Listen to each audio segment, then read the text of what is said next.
കായംകുളം നഗരസഭയിൽ വമ്പന്മാർ പരാജയപ്പെട്ടത് ഇരുമുന്നണികൾക്കും പ്രഹരമായി. മുൻ ചെയർമാൻമാരും മുൻ കൗൺസിലർമാരും പരാജയപ്പെട്ടവരിലുണ്ട്. NDAയിലും ഒരു മുൻ കൗൺസിലർ പരാജയപ്പെട്ടിട്ടുണ്ട്. കായംകുളം നഗരസഭയിൽ വമ്പന്മാർ കടപുഴകിയത് LDFനും UDFനും ഞെട്ടലുണ്ടാക്കി.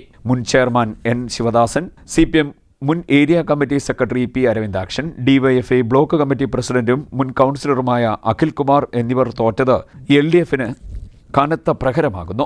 DCC ഭാരവാഹിയും മുൻ കൗൺസിലറുമായിരുന്ന AP ഷാജഹാൻ, മുൻ ചെയർമാൻ K പുഷ്പദാസ്, ദളിത് കോൺഗ്രസ് സംസ്ഥാന നേതാവ് കൂടിയായ നിലവിലെ കൗൺസിലർ ബിധു രാഘവൻ എന്നിവർ തോറ്റത് കോൺഗ്രസിന് തിരിച്ചടിയായി. മുസ്ലിം ലീഗ് നേതാക്കളായ ഇർഷാദ്, നവാസ് മുണ്ടകത്തിൽ എന്നിവരുടെ തോൽവി മുസ്ലിം ലീഗിന് പ്രഹരമായിട്ടുണ്ട്.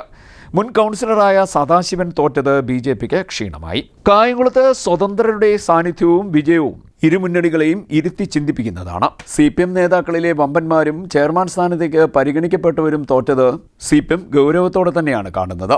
രണ്ടാമത്തെ വലിയ പാർട്ടിയായ മുസ്ലിം ലീഗിന് കാര്യമായി മുന്നേറ്റം ഉണ്ടാക്കാനാവാഞ്ഞതും പ്രമുഖ കോൺഗ്രസ് നേതാക്കളിൽ ചിലർ തോറ്റതും മുൻ ചെയർമാൻ തോറ്റതും വലിയ തിരിച്ചടിയാണെന്ന വിലയിരുത്തലിലാണ് UDF.